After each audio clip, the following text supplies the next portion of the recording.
Faculty of Arts and Education at Deakin Universities.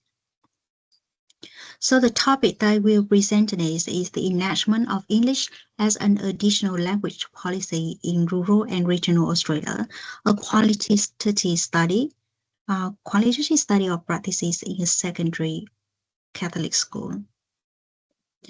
So here is the flow of the conversation, the background, the research question, the literature review, the methodologies and findings and conclusions. So as you can see here on the map, Australia is a very large country. So I just used the rural and urban to differentiate between regions, the differences between two regions to refer to in this research to make it more easily understandable for the listener. So in Australian geographic context, with a relatively small population inhabiting a large landmass, rural regions are often located large distances from cities and are disadvantaged by state and national approaches to funding and infrastructures. The disparity of opportunities between rural and urban areas in Australia has been recognized for many decades as a complex and persistent problem and continues to attract the policy and research attention. While rural living brings many benefits and opportunities and is part of the rich fabric of the Australian culture, regions vary considerably in terms of geography, history, and culture, with some rural areas experiencing greater challenges when catering for educational needs of students. I am an immigrant PhD mother coming to the regional campuses to study, bringing along my husband and my two children. When my children went to the school for the first time, I was so excited to know that they would be qualified for the virtual new arrival programs to develop their English competencies. For the first 6 months of their arrival here, as you can see in rural and regional areas, there will be a VNAP program. So, however, this didn't happen until 1 year later due to a long queue of EAL students for teachers in Melbourne to teach them through online. So I also had an informal conversation with some other teachers from different schools and found out that based on their school culture, material context, and human resources, they had different approaches to supporting the EL student, such as taking them out in a separate classroom to teach the EL student English language, or there will be another or an extra teacher supporting the EL student in the classroom. In one Catholic primary school, there was no other support for EL students at all except the classroom teachers. And I discovered that in metropolitan and major cities, there will be English language schools and centers to support the EL student, where they can learn English for a period of time before they are relocated in a mainstream classroom, while in rural and regional areas, there will be VNAP and support from the EL cluster program. So my questions are, how do teachers interpret and translate EAL education policy in localized school settings? What are the tensions and contradictions that schools face when enacting the EAL education policy? So Bones and his college confirmed that we cannot predict or assume how education policy will be enacted. Why? Because it is due to the individual schools and teachers to respond to the policies. As you can see here, policy enactment is the combination of the process of interpretation, which is making sense of the policy, what it is, and what will we do to enact it, and the translation. The translation is make it into practice. So in the policy enactment process, teachers are the key actors who play the crucial role in both shaping educational policy and doing the policy work. And they are the centers to the process of policy enactment in school. And the teachers in regional areas are more struggling because the conditions of policy enactment are not the same as the ideal imagination from the policymakers. The ongoing response from local educational authorities, schools, and teachers to policies consider actions and practicalities are complex and uncertain because the types of response depending on 4 contextual dimensions of each school. Material context refers to the funding, infrastructures, technology, and staffing. Situated context refers to the school history, ethos, culture, and student intakes. Professional context refers to teacher commitment or professional learning choices. An external context refers to the local authority expectation, pressures, or other policy that may have some clash with the EAO policy.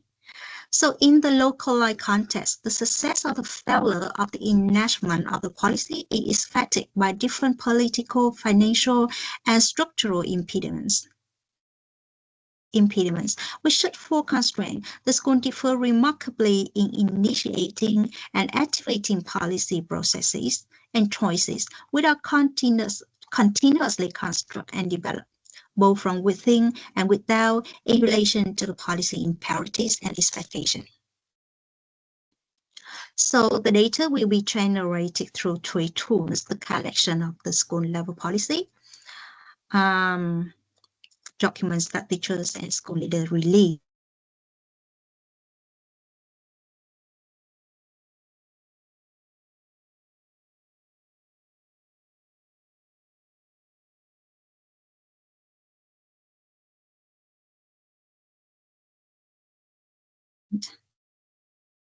the subjective experiences and viewpoints of the interviewees, which is less accessible in the public domain.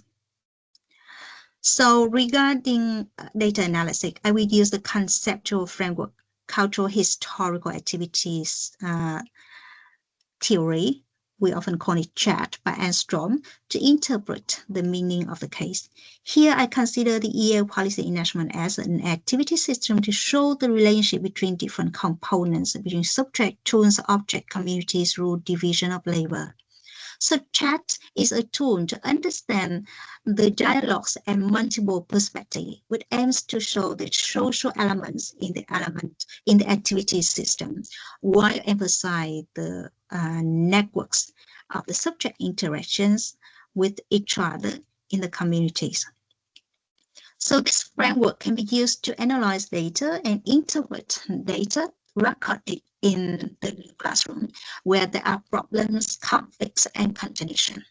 These contradictions arise at the root causes of problem or opportunities from which the practitioners and administrators would focus their efforts on formulating a shared vision to expansively address and resolve the contradiction.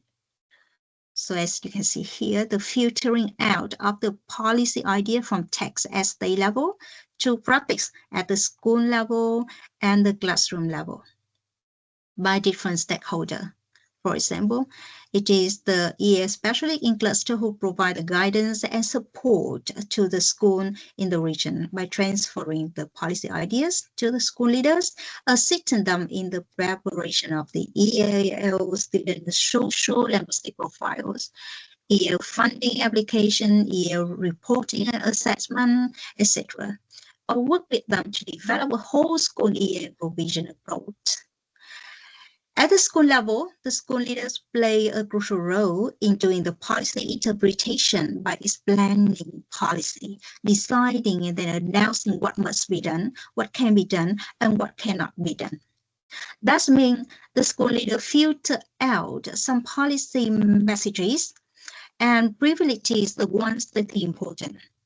They tell us supplementary instruction, including spelled and marked. Here, I want to mention the 2 supplementary programs here. Marklet is an explicit, structured, and systematic program to develop all components necessary for effective reading practices, such as phonemic awareness, phonics, fluency, vocabulary, and comprehension for small groups of low progress learners.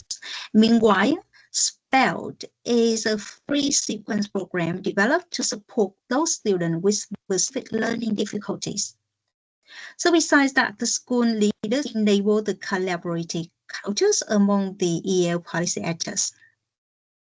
And they also make arrangement with the EAL specialists for the PD training at school or in other locations as well.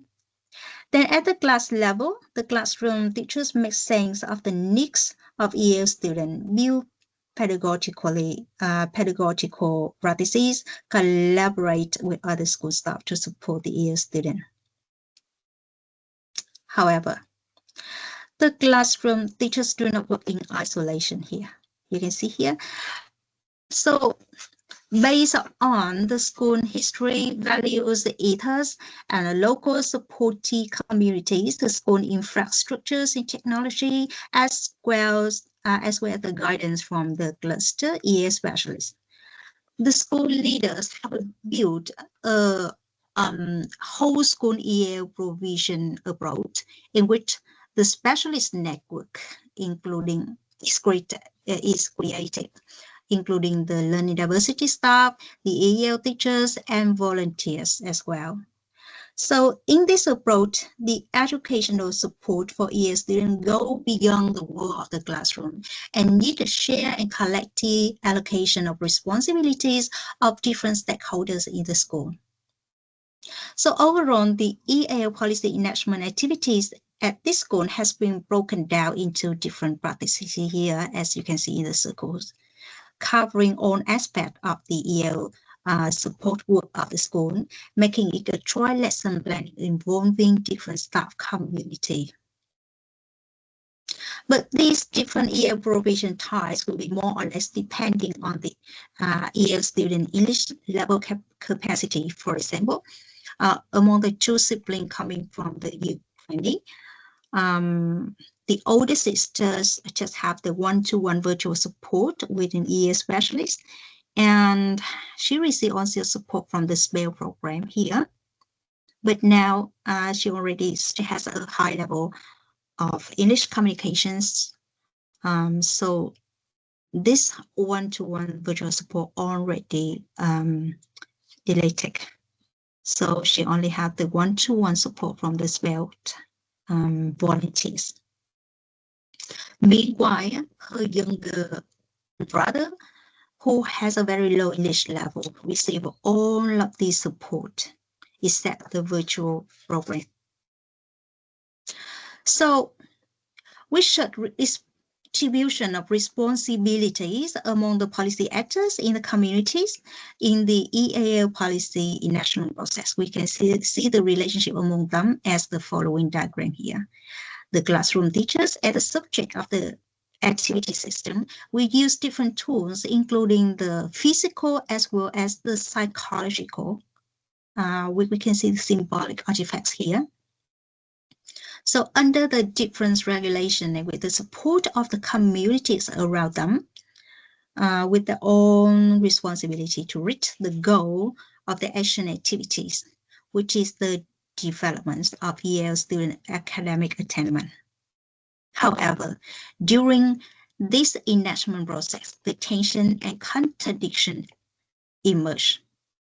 These tensions concerning the teacher's perspective, identities, and confidence in supporting EAL students, the views of different stakeholders, and the limitation of material and human resources.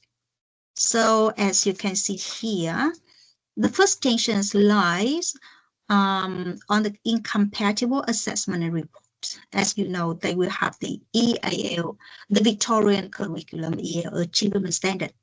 This is for EAL student. So the EAL student will be assessed based on this Victorian Curriculum EAL Achievement Standard. However, this is only for the English subjects.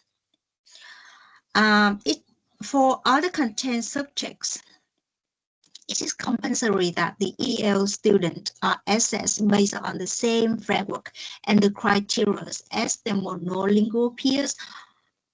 Besides the EL assessment report, which is based on Victorian curriculum. So the teachers at this school perceive it as inappropriate when these policies do not take the educational needs and the current level of English language competency of EAL's students into consideration, and they show the discomfort towards carrying out this assessment task, as you can see here in the interview. So my discomfort is that, so John and Sophie, if they read their report, they will see that compared to the standard, they are below standard as science, and that could have a negative impact on their future career aspiration.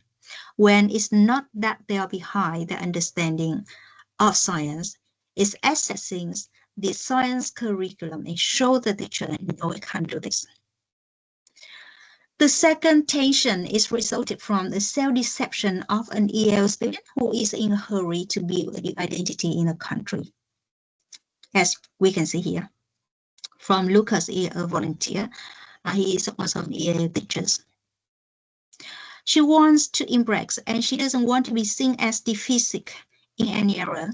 So she says that she is going well in some subjects, and she understands. But when it comes to the actual assessment, there have been some disappointing results. So it's apparent that her perception is different from the reality of the assessment. In fact, this is due to the inability to differentiate between her basic interpersonal community skills and cognitive academic language proficiencies.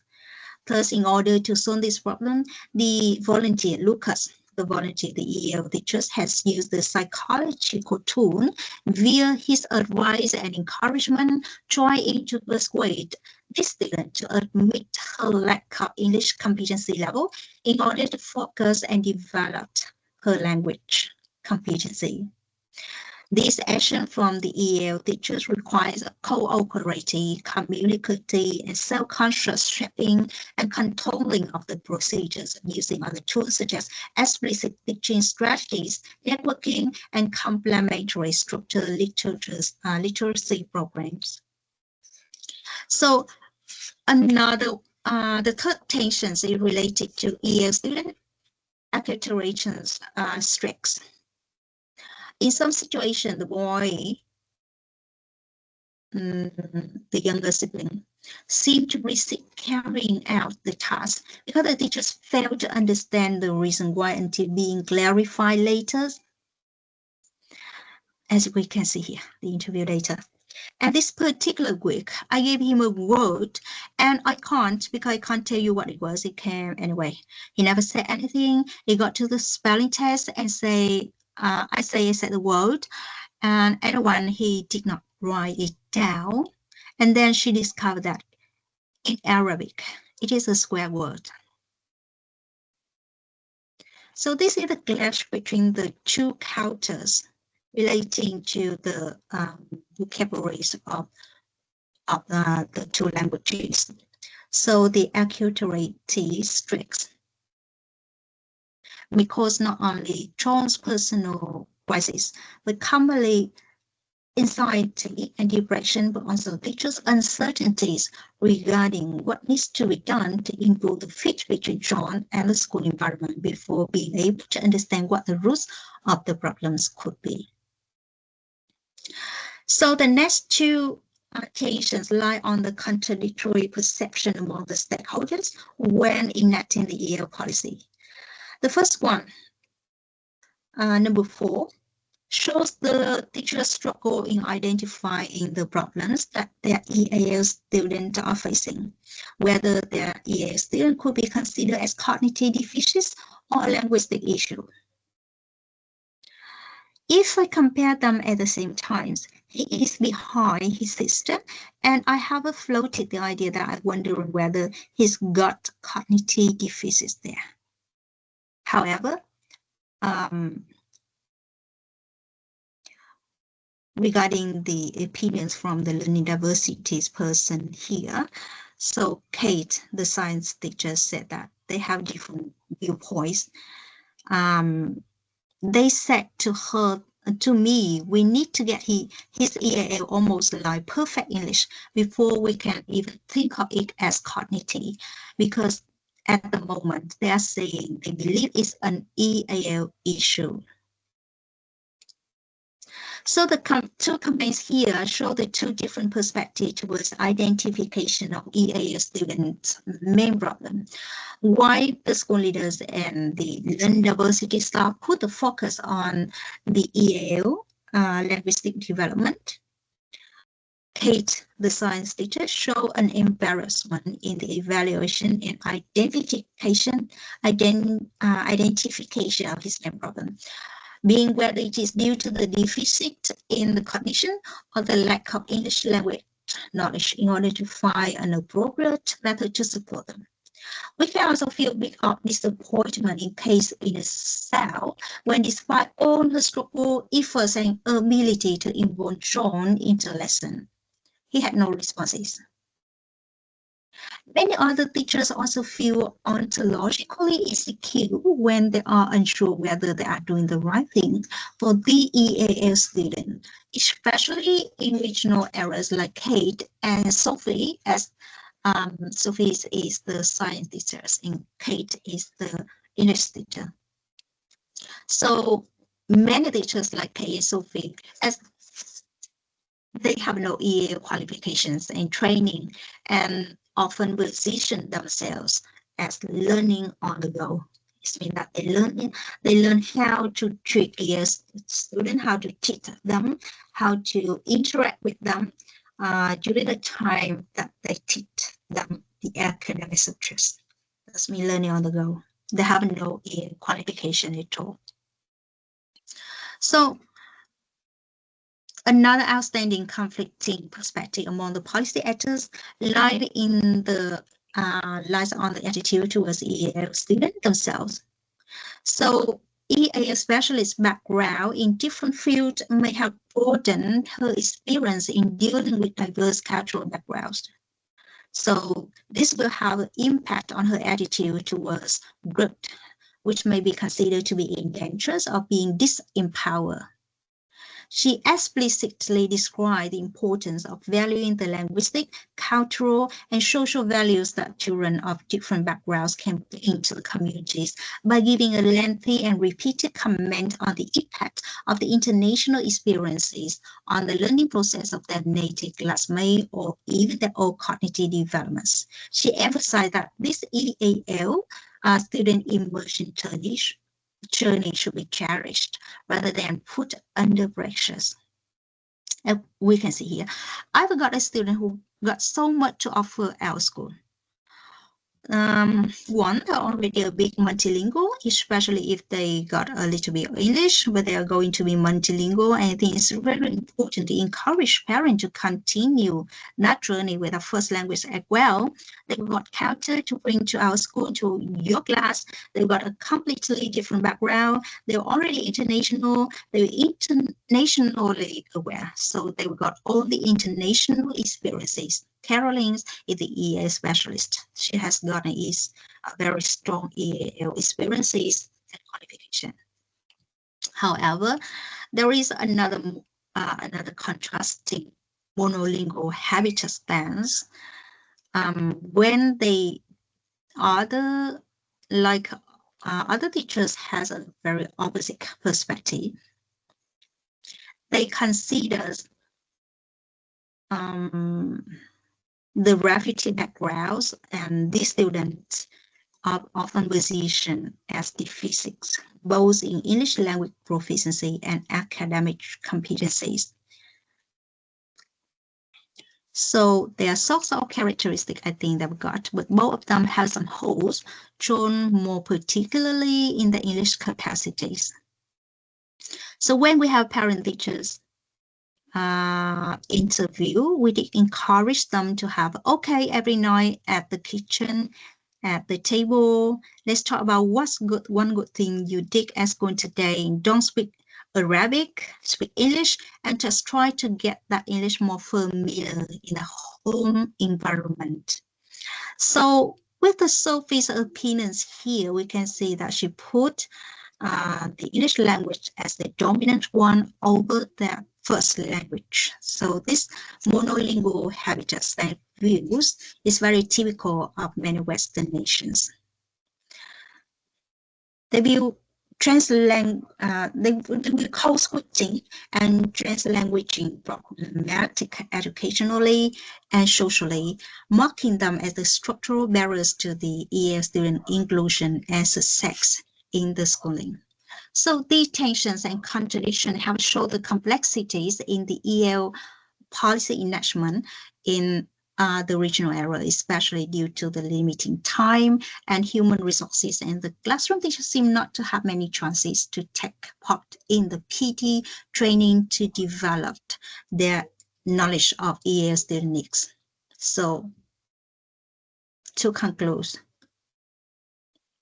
we can see that the whole school program planning as this school have resulted in a good match between student needs and the program services. However, these EAL students are likely to experience the strain of following a complicated lesson plan. So due to the limited human resources, due to the limited material resources as well, there might be the innovative practices developed at the local level, like the network, the schools, or the classroom to support the EAL learners in circumstances where external resources and support is inadequate. So this research may raise the individual school awareness of this phenomenon and pay more attention to the educator's professional development or access to resources and reality understanding to enact the EAL policy more effectively.